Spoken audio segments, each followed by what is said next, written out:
Bismillahirrahmanirrahim ya. Semoga paparan ini bisa dipahami dengan baik. Sebelum kita lanjut lebih lanjut, kita lihat dulu situasi dari bilangan bulat. Jadi berdasarkan gambar ini kita bisa pahami bahwa bilangan bulat itu mengandung bilangan asli dan bilangan cacah. Jadi runtutannya bilangan asli yang berada paling dalam ya, kemudian agak keluar itu bilangan cacah, dan yang paling luar itu adalah bilangan bulat dalam konteks ini ya. Nah, kemudian kadangkala garis bilangan bulat itu direpresentasikan dengan garis. Nah, tentu saja Bapak Ibu sekalian, ini merupakan representasi yang abstrak yang apabila kita kasih mentah-mentah kepada siswa SD, tentu ada siswa yang akan bertanya-tanya. Selanjutnya, notasi bilangan bulat itu mungkin di sekolah SD tidak diberikan notasinya, namun sebagai guru kita mesti pahami bahwa notasi bilangan bulat itu adalah Z, kependekan dari kata Zahlen yang berasal dari bahasa Jerman yang artinya bilangan. Jadi itu sedikit pengantar tentang bilangan bulat ya, beserta representasi dan notasinya. Selanjutnya kita bisa lihat di slide yang berikutnya ini. Jadi kita sekarang memiliki PR bagaimana kita mengajarkan bilangan bulat negatif kepada siswa SD. Jika kita sudah bisa mengajarkan bilangan 0, kali ini kita diminta untuk mampu mengajarkan bilangan bulat negatif. Nah, tentu sekali lagi kita berpedoman kepada Jerome S. Bruner untuk selalu menggunakan media konkret atau benda konkret ketika kita akan mengajarkan kepada siswa SD. Nah, ini hanya beberapa cara saja ya, bagaimana mengajarkan bilangan bulat negatif. Yang pertama dari konkret terlebih dahulu, di mana konkretnya ini kita bisa berikan contoh dengan situasi orang berhutang. Jadi demonstrasikan, katakanlah ada 2 orang siswa ya, yang satu memiliki uang misalkan 100.000, lalu ada siswa yang kedua yang berhutang kepada siswa pertama itu sejumlah uang, katakanlah 50.000. Nah, tentu saja gambaran untuk siswa yang memiliki uang 100.000 itu jika kita lambangkan itu menjadi 100.000 ya, plus 100.000, tapi pada umumnya plusnya itu tanda tambahnya itu tidak dituliskan. Nah, kemudian orang yang berhutang itu dilambangkan ya, lambang bilangan itu dengan negatif 50.000. Nah, mungkin mulai dari situ bertahap ya, kita bisa lanjut ke semi konkret, atau pada tahap konkret kita juga bisa mendemonstrasikan kepada anak-anak terkait melangkah. Jadi kalau melangkah maju itu plus, melangkah mundur itu negatif. Demikian ya untuk yang konkret. Nah, tentu saja untuk setiap kali kita mengajar menggunakan benda konkret mungkin agak merepotkan, maka bisa kita gantikan dengan benda semi konkret. Katakanlah gambar orang yang melangkah mundur, boleh saja. Nah, baru setelah itu kita bawa mereka ke bentuk abstrak yang tadi di awal sudah digambarkan, yaitu garis bilangan. Jadi garis bilangan itu merupakan kumpulan bilangan-bilangan di mana siswa sudah dapatkan ya, dengan cara mendemonstrasikan dan cara memperagakan dengan benda-benda konkret atau semi konkret dan dituliskan pada garis bilangan. Dan tentu saja garis bilangan itu juga mengajarkan kepada anak-anak bagaimana posisi-posisi bilangan satu dengan yang lainnya. Jadi kalau dia bilangannya di sebelah kanan 0, maka itu menunjukkan tanda positif, lalu di sebelah kiri 0 menunjukkan tanda negatif. Dan tentu saja itu perlu diulang-ulang dengan menggunakan benda konkret sehingga membekas dalam benak anak-anak kita. Mungkin itu beberapa cara, dan saya yakin masih banyak cara, bukan hanya ini cara untuk mengajarkan bilangan bulat negatif. Namun diharapkan rekan-rekan mahasiswa dengan sedikit cara ini mampu mempraktekkan di dalam kelas. Kemudian terkait operasi bilangan bulat, Bapak Ibu, kita bagi menjadi 2 bagian saja karena penjumlahan dan pengurangan itu 1 paket, kemudian perkalian dan pembagian juga 1 paket. Jadi untuk penjumlahan dan pengurangan, Bapak Ibu bisa mulai dari penjumlahan yang sederhana. Katakanlah di sini saya menjumlahkan 2 tambah 3. Untuk 2 tambah 3 bagi sebagian siswa mungkin sudah dihafal ya. Namun tidak ada salahnya Bapak Ibu memperagakan kembali 2 tambah 3 dengan contoh yang konkret. Nah, beranjak ke agak sulit, yaitu di mana ada angka negatif. Nah, tentu saja tadi di awal sudah diajarkan terlebih dahulu apa makna dari negatif 3 atau negatif bilangan bulat negatif lainnya.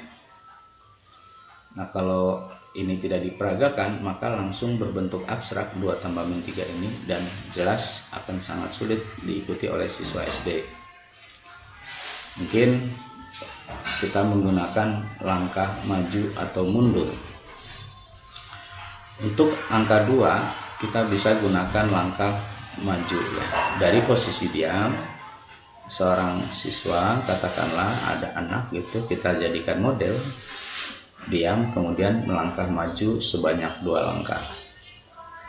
Kemudian siswa tersebut diminta untuk mundur 3 langkah ya, untuk menunjukkan tanda negatif 3. Maka tentu hasilnya adalah posisi yang akhir yang didapatkan adalah posisi 1 langkah mundur dari posisi diam. Jadi memang ini perlu bahasa-bahasa non formal dalam menyampaikannya. Di samping kita memperagakan, kita juga memberikan penjelasan dengan bahasa-bahasa yang non formal terlebih dahulu, karena ini sangat penting ya, terkait dengan representasi mental. Kemudian barulah dibawa ke dalam bentuk yang semi konkret dan kemudian abstrak. Jadi dengan garis bilangan pada akhirnya kita bisa tunjukkan bahwa 2 tambah negatif 3 itu sama dengan negatif 1. Mungkin ada yang ingin ditanyakan sampai sejauh ini, dipersilakan.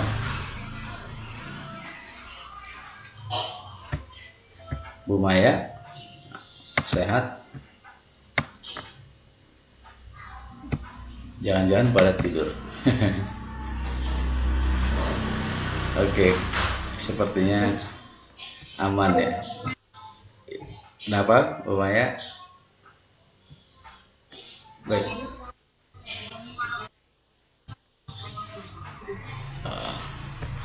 Iya, ya. Baik, betul. Baik, saya lanjut berarti.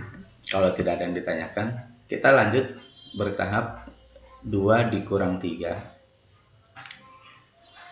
Nah, dalam situasi ini mungkin kita berpikir ya, bukan mungkin, kita akan berpikir seorang dewasa itu ya sama saja 2 tambah min 3 dengan 2 dikurang 3 itu. Namun bagi siswa SD tentu ini dianggap sebagai 2 hal yang berbeda.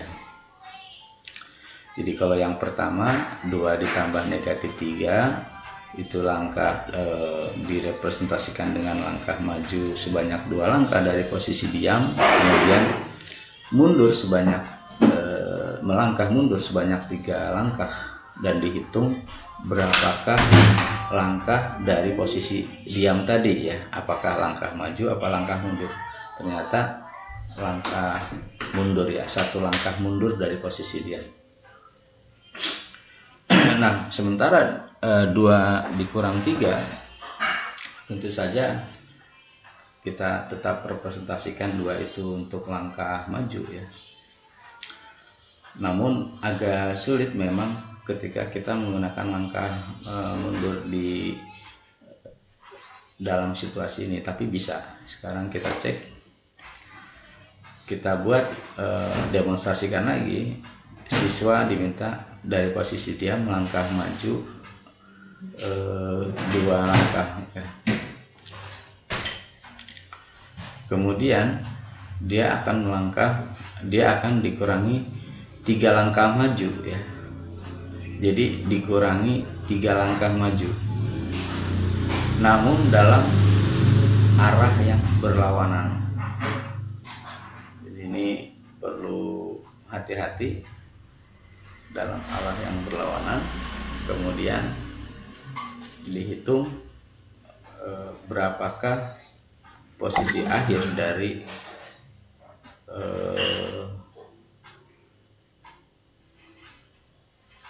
siswa dari posisi diam ya, dari posisi diam. Jadi patokannya itu posisi diam di sini artinya angka 0 Bapak Ibu.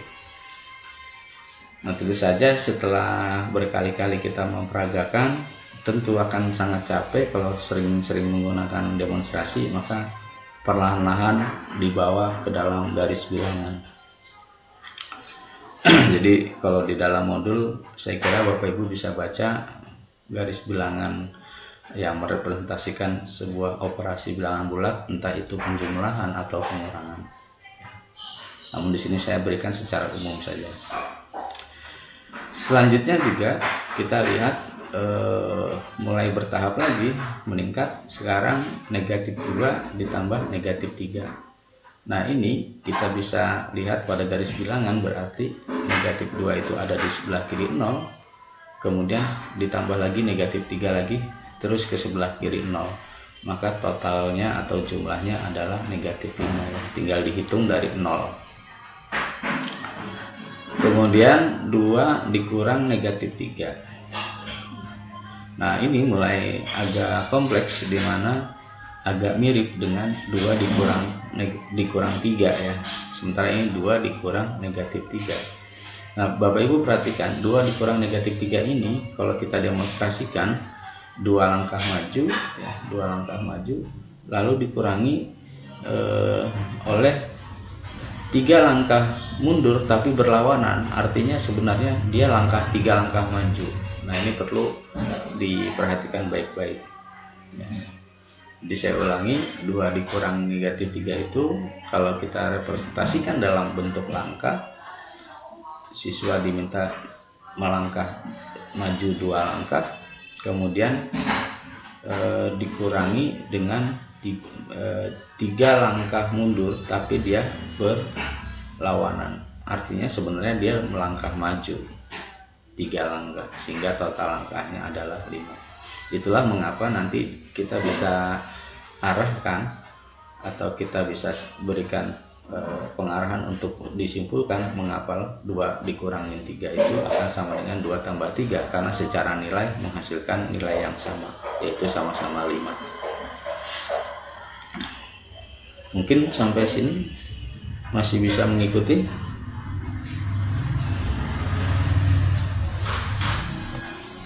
Ya, alhamdulillah. Baik, mungkin untuk penjumlahan dan pengurangan saya kira cukup ya.